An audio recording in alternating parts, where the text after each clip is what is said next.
Se apoyaba como en dos muletas en los hombros de sus dos bufones enanos, el pelirrojo y el tartamudo, ese que tenía tan mal carácter y clavaba los ojuelos sin pestañas con desenfado, en lo que fincaba la principal de su gracia. A mí ni el pelirrojo ni él me hacían gracia alguna. Los cardenales Orsini, Farnese, Medici, Gonzaga y el recién venido Colonna, el Pompeyo Colono enemigo que nos acosó con su perfidia farsante, pues impidió el papado de mi abuelo y que por suerte murió ese año, la enmarcaban de bendiciones y de revueltas olas púrpuras. El resto se forzaba alrededor por hacerse notar y se confundió en reiterados estrechos y probablemente hipócritas abrazos con los Farnese.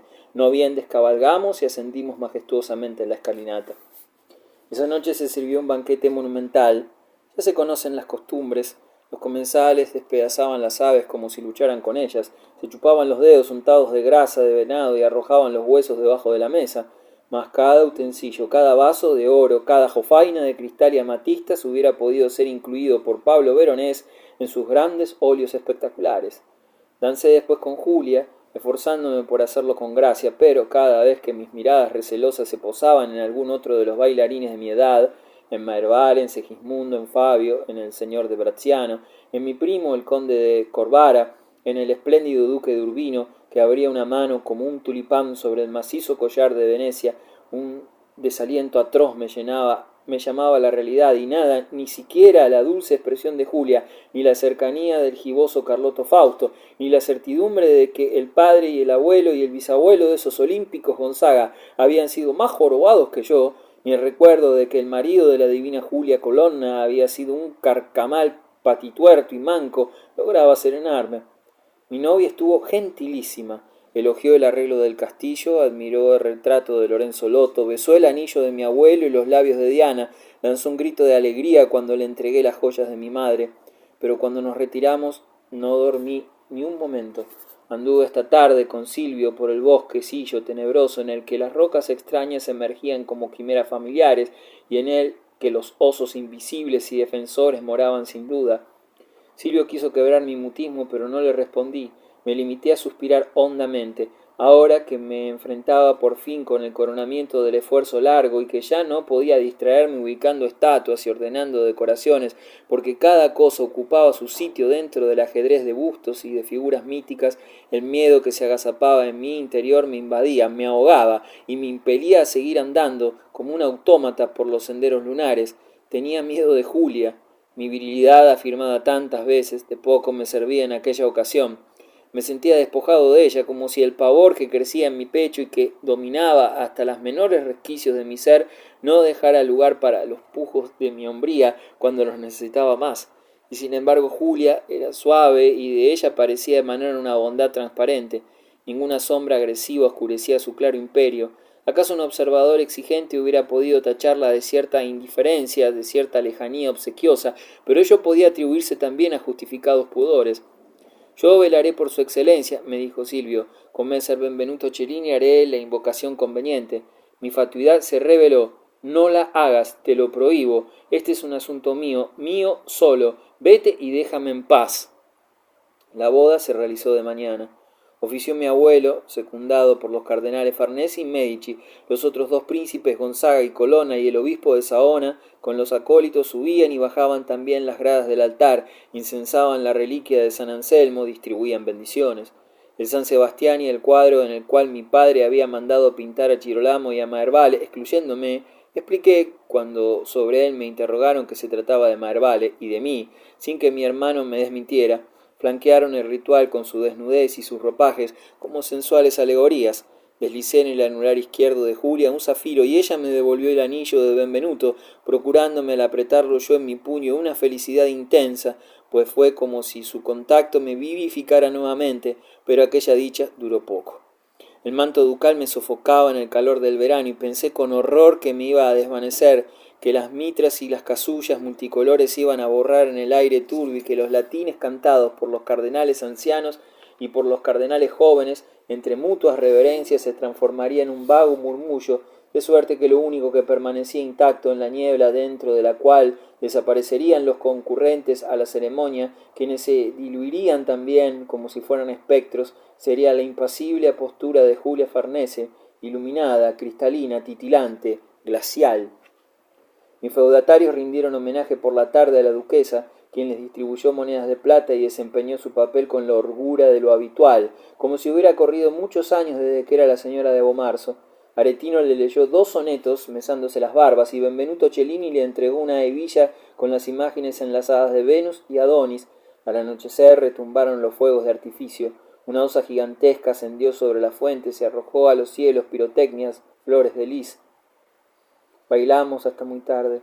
La marquesa Isabel de Mantua, que era nieta de Ferrante de Aragón, rey de Nápoles, y acarreaba en la sangre el caudal de numerosas generaciones de afabilidad cortesana y de repartir fórmulas que facilitaban el trato en sociedad, me dijo en una pausa de la música que yo bailaba muy bien, que poseía un donaire espontáneo, y aunque yo sabía demasiado que no era cierto, pues la mentira era obvia, hubiera deseado que ese baile no terminara nunca, que bailáramos y bailáramos de noche, de tarde y de mañana, sin detenernos, como animados muñecos o como si fuésemos unos príncipes embrujados, inclinándonos e incorporándonos al galano compás, avanzando un pie, tendiendo la diestra, haciéndonos reverencias cadenciosas, como los cardenales en la capilla, a fin de que todo, desde que habían llegado a Bomarzo, los farneses, resultara un ballet irreprochable, mientras los días se encendían y se apagaban en los balcones, y los astros, que aseguraban mi infinita presencia, movidos por el mismo ritmo de violines,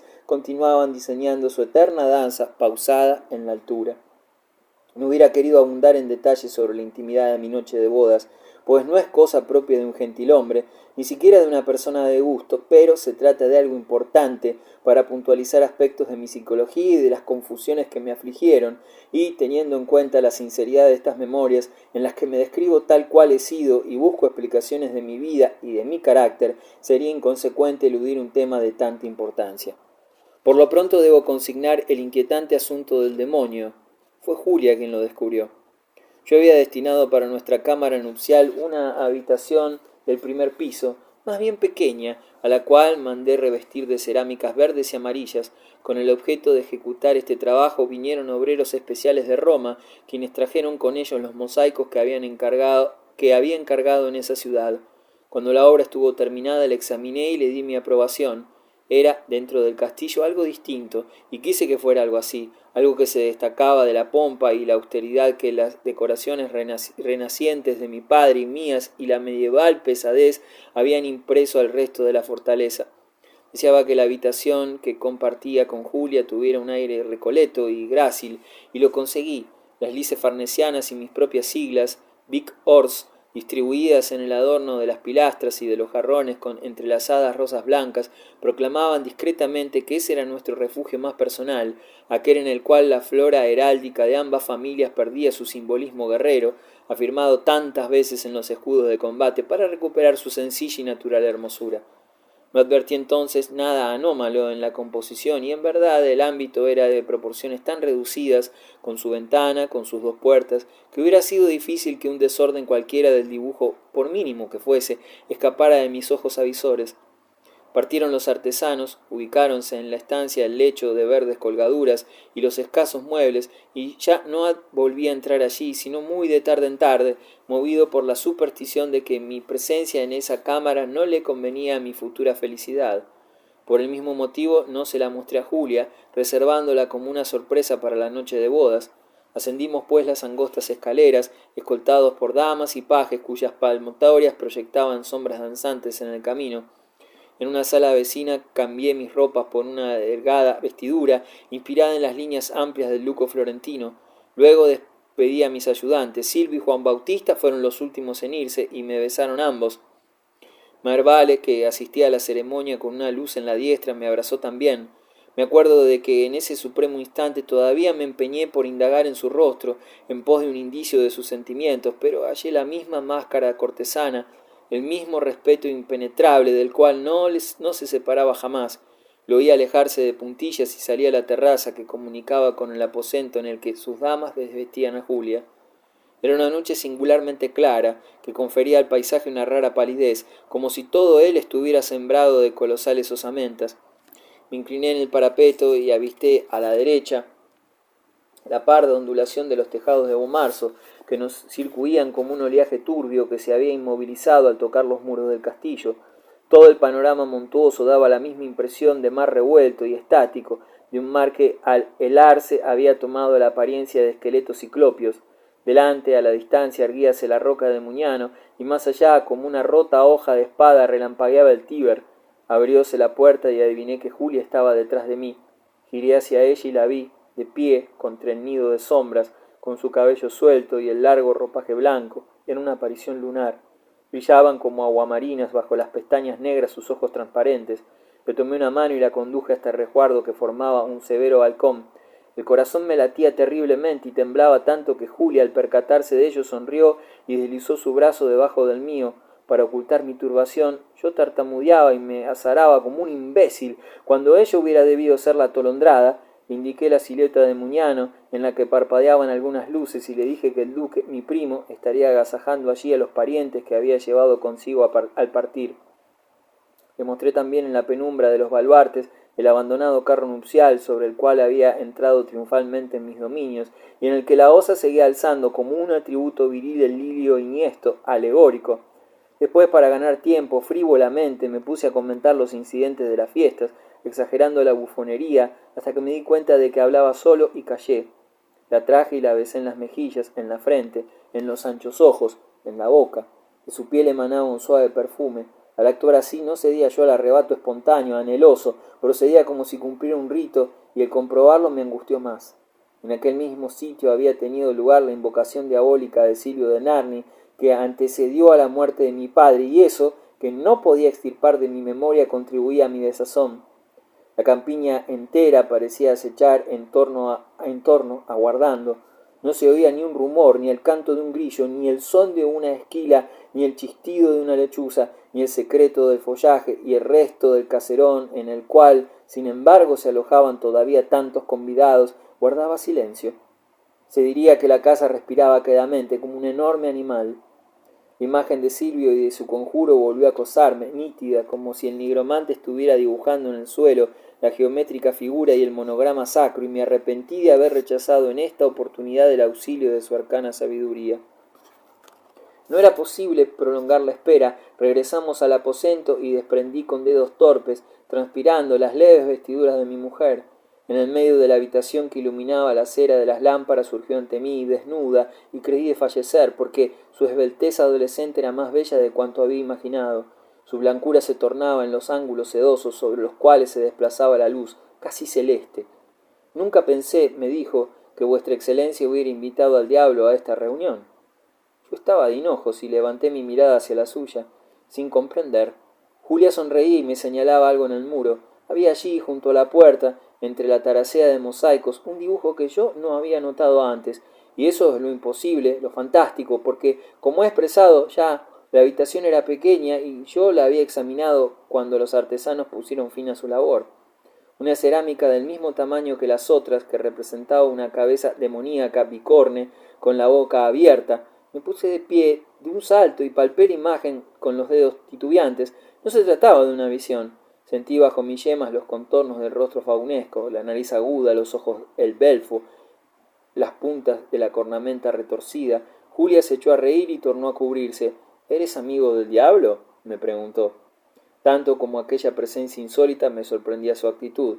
Ignoro cómo está aquí, murmuré. Es materia de hechicería. ¿Crees en ella? No le contesté.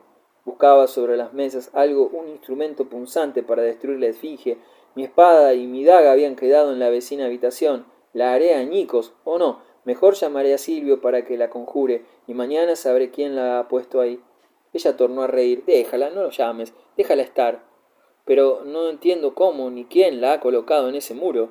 Julia arrojó su